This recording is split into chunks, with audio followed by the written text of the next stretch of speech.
Welcome to the Not Old Better Show. I'm your host, Paul Vogelsang. As part of our Smithsonian Associates partnership program, our guest today, Dr. Cindy Otto, is the leading expert on working dogs, training those dogs to do amazing things, but almost more importantly, connecting human and dog on a very special level. That connection between dogs and people is so powerful and has such a potential to heal that I am driven to really try and augment that relationship and make sure that we have dogs that are performing in the best, safest, healthiest way and working with people, and we save each other in that situation. The dogs can physically save us. They can also emotionally save us. And we, by providing that care and the appropriate training and the opportunity for them to be successful, can save them as well. That, of course, is our guest today, Dr. Cindy Otto, who will be appearing at the Smithsonian Associates program June 4th, 2017, Washington, D.C. at the Ripley Center, presenting on the subject, Working Dogs, Saviors in the Post-9/11 World. This is a special interview. The Not Old Better Show audience loves our pets. This is a special interview. The Not Old Better audience loves our pets. And this interview is special to me because, as an avowed dog person and dog lover, Dr. Otto is an avowed dog lover and does amazing work with them. And special because of what Dr. Otto's work has resulted in. The disease detection work done by dogs, the search and rescue work done by dogs, and the amazing insights into what dogs do when present on scene to buoy spirits and boost human emotion. Brilliant work by Dr. Otto. Dr. Cindy Otto is a fascinating guest, and I'm certain you'll love this interview. But special news flash and announcement. Sunday, June 4th, the presentation by Dr. Otto is sold out. But you can get on the waiting list by dialing 202-633-3030. That's 202-633-3030. I'll put links up for all the information about the waiting list, as well as Dr. Otto's stellar bio and professional details. And in the meantime, enjoy this interview. And please join me in welcoming Dr. Cindy Otto to the Not Old Better Show, Smithsonian Associates, Art of Living series. So, Dr. Cindy Otto, please know that it is a thrill to talk to you, and it's going to be a thrill to see you, hear from you at the Smithsonian Associates program Sunday, June 4th, 2017 at the Ripley Center. I wonder if we could start with just a brief self-introduction, as well as touch on what you're going to be talking about at the Smithsonian Associates presentation on June 4th. Sure, absolutely. So my career started as a veterinarian in emergency medicine. I was drawn to emergency medicine and really kind of fell in love with the excitement and the thrill, but I also had the opportunity to be introduced to search and rescue dogs. And that gave me a whole new perspective of how I could serve dogs and people as a veterinarian. As a result of that, I became involved with the Pennsylvania Urban Search and Rescue Task Force 1, where it was a national task force that responded to national disasters. And I was privileged enough to be able to respond to Hurricane Floyd with the team, and then in 2001 responded to the World Trade Center. It was that experience that really opened my eyes to the impact and the importance of these dogs and the role that they play and the interaction that we have. So I'm going to share some of the stories of the dogs from 9/11 that inspired me to kind of take this to a next level. And really, because I am a researcher and a scientist and an academic veterinarian as well as a practicing veterinarian, I really wanted to bring science into the realm of these working dogs. How can we make sure that the dogs are working at their optimal level? what is the best dog for this type of work? What are the physical characteristics that we need to make sure that we are providing for these dogs or selecting for? What is the training that is best for the dogs in their different disciplines?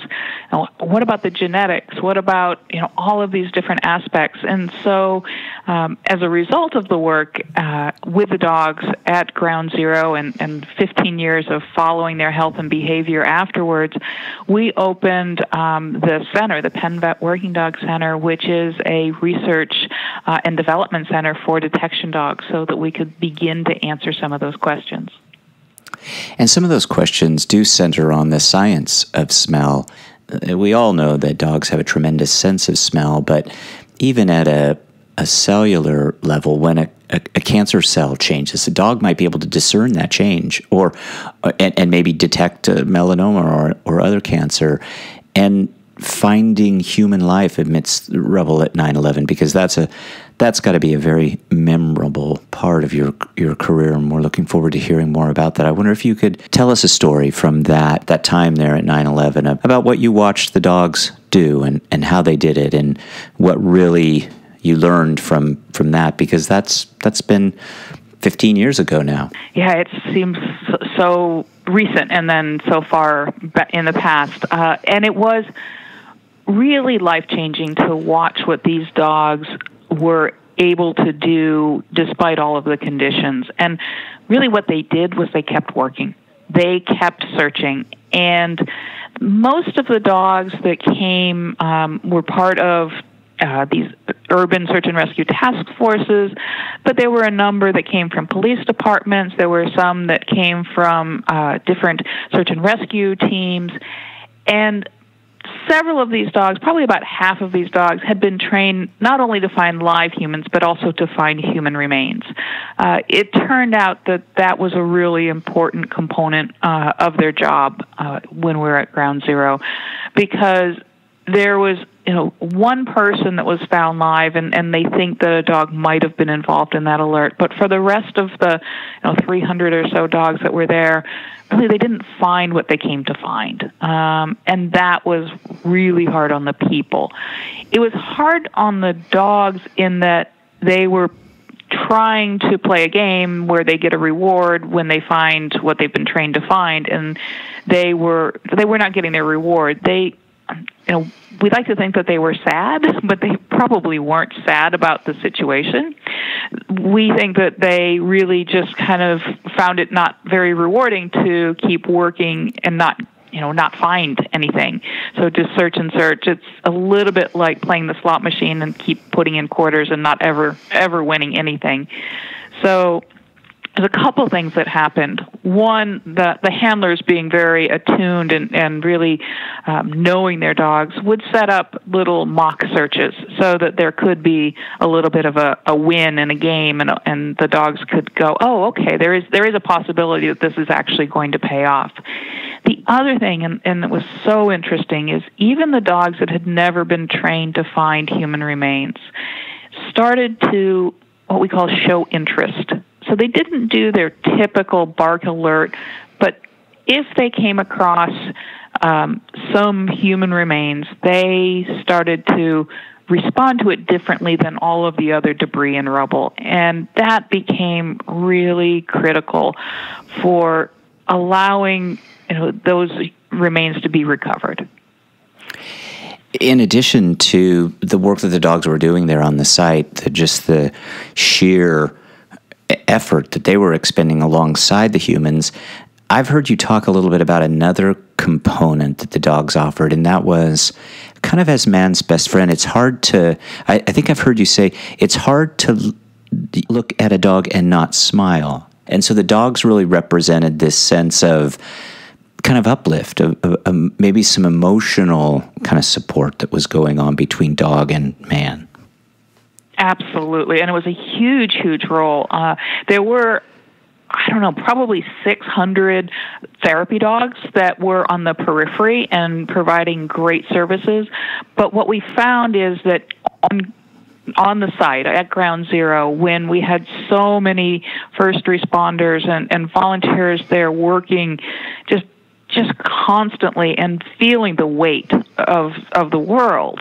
Just it was such a heavy, sad place. It was, there was no positive emotion except for when they'd catch a glimpse of a dog, except for when they had a chance to maybe, pet a dog for just a second, and a little sort of crack of light came in. And it was a hope, a joy, a memory that, when there's dogs around, somehow things can't always be that bad, that there's something out there that's going to, turn things around.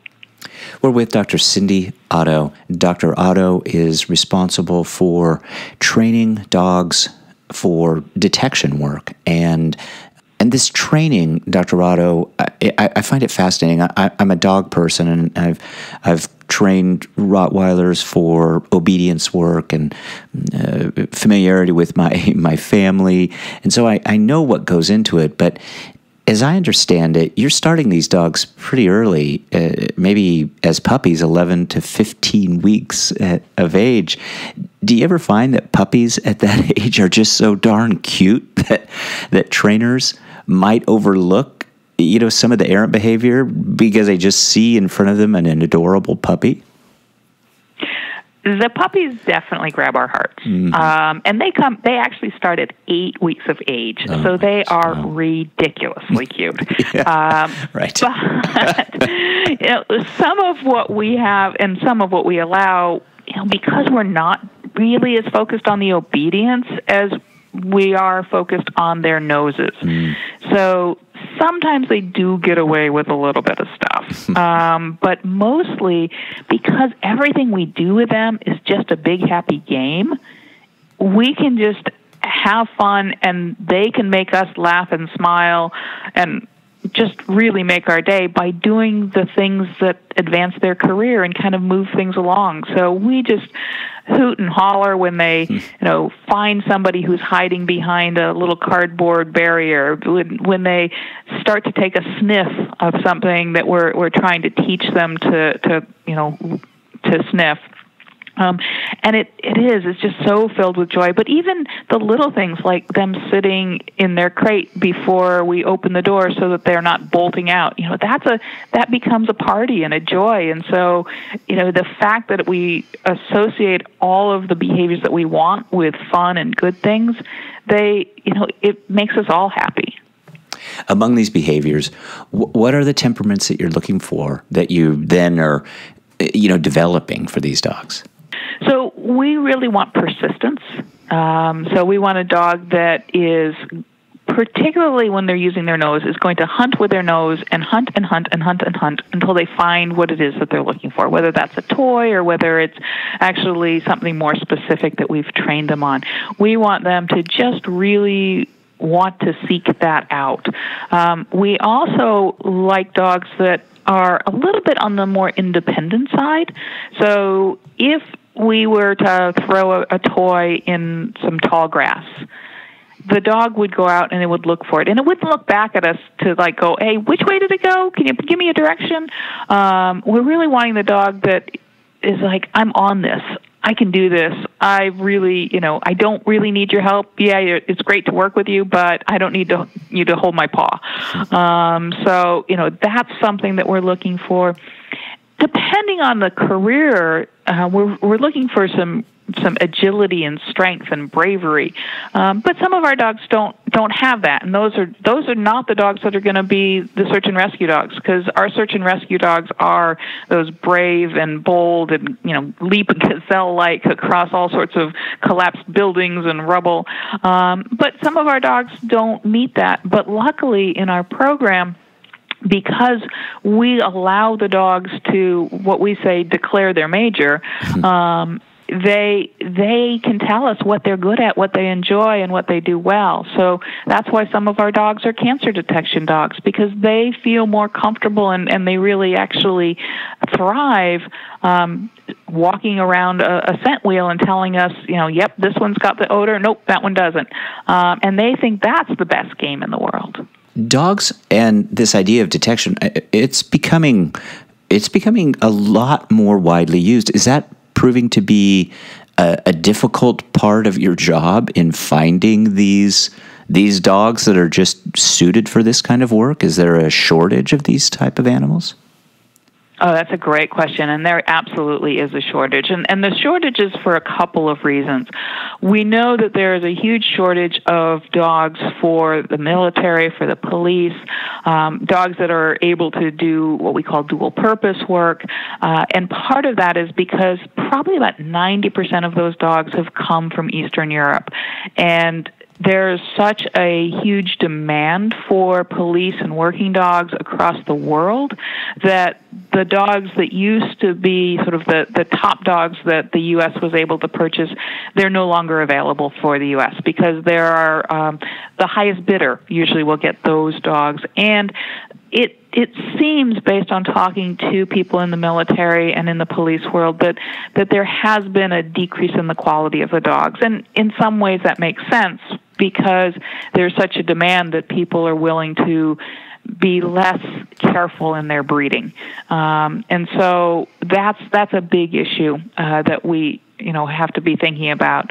And one of our goals is to help develop a national breeding cooperative here in this country so that we can rely on domestically bred and raised dogs to meet that incredible need, particularly for national security, but all across the board.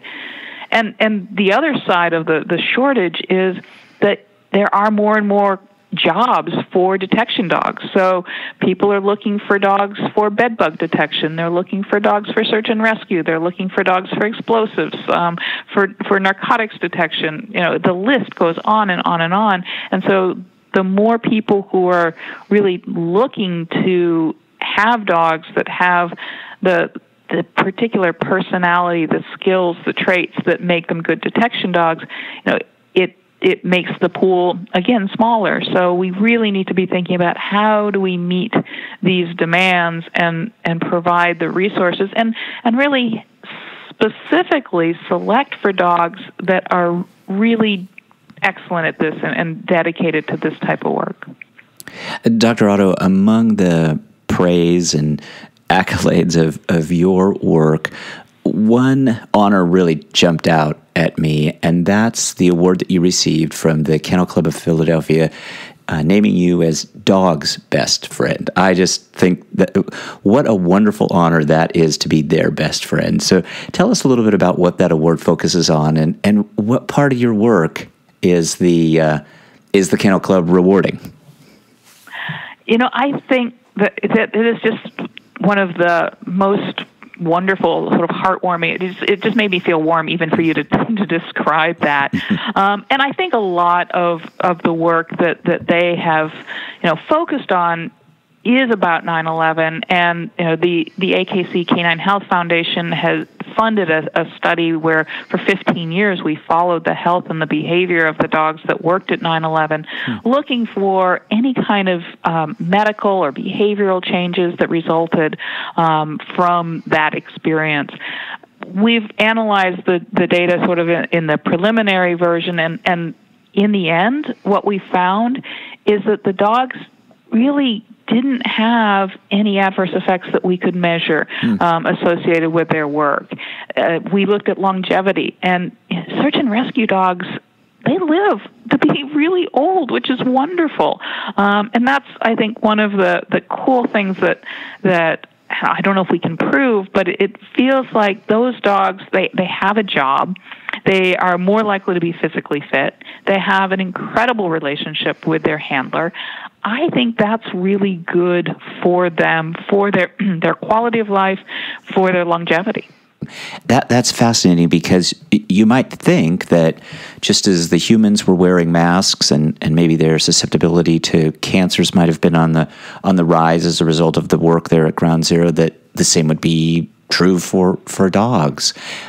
It makes me think these dogs that are in these settings, whether it's the detection kind of setting or a combat setting, are they offered some of the same protections that humans are? Are they wearing masks or goggles? Or what about bomb-sniffing dog? Are they protected by a flak jacket and some of the suits that the humans are wearing? Yeah, so it's really an interesting question, and there are some goggles out there for dogs, and those are actually probably the easiest for the dogs to learn to wear and to use effectively.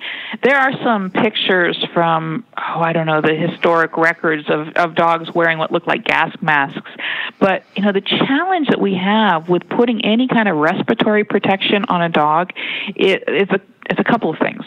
First of all, they have to sniff in order to do their job. So it makes it a little harder if they've got a mask on. But more importantly, they don't sweat. And in order for them to cool off, particularly when they're working hard, they have to pant. And if they have a mask on, that panting is going to really be interfered with. It's going to make it harder for them to get rid of heat, and they're going to be more prone to overheating. So there really hasn't been anything that's been developed.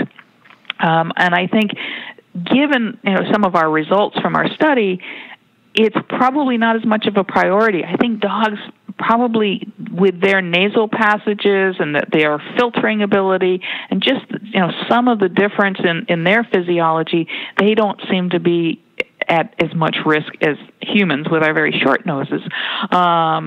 We are more likely to absorb some of those toxins in ways that dogs seem to, at least from our data, be more resistant or resilient with. So I think that's an area that we're probably not going to jump into quickly. As far as bulletproof vests and flak jacket type things, there are those out there. There are a number of police dogs that have those. The challenge again is they're heavy. They add heat because they're just holding in the heat in the dog's body, and so people use them, but probably not as extensively. So, trying to find what that best protection is. But definitely, if you look at some of these dogs that are part of the advanced teams, like the Navy SEAL teams, and they have all sorts of gadgets and gizmos. But respiratory protection really hasn't been one of the areas that we've been successful in creating something that allows them to safely do their job. Does your research show, maybe even anecdotally, whether dogs have a need to be purpose-driven? Is that what's driving them in this? I don't know that they need purpose. I think they need to be, I think of dogs as being cheaters and selfish. They want to have fun. And they'll do what it is to have fun. Now, defining what fun is for each dog is obviously a little different. And that's why we're specifically looking at different breeding selection for dogs that find it just absolutely so much fun to search for something or chase a ball or the things that make it fun, and we find that there is a genetic component to that. We know that hunting dogs have been bred for centuries because that's what they love to do, and sort of making that just part of their internal fabric is really helpful to be able to have these kind of dogs do the jobs that we're asking them to do. Dr. Cindy Otto, you're going to be appearing at the Smithsonian Associates Sunday, June 4th, 2017 at the Ripley Center. This has been just a wonderful conversation. Your work is so interesting and important. What a pleasure it is to talk to you. It's just going to be a pleasure to hear from you and see you there at the Smithsonian Associates. Thanks so much for your time today. Oh, it's my pleasure, and I just love talking about the dogs. I could talk to you for several more hours too, Dr. Otto. Thank you so much, and we'll see you on Sunday, June 4th. All right. Thanks, Paul, so much. Thanks, Dr. Otto. Bye-bye. Bye.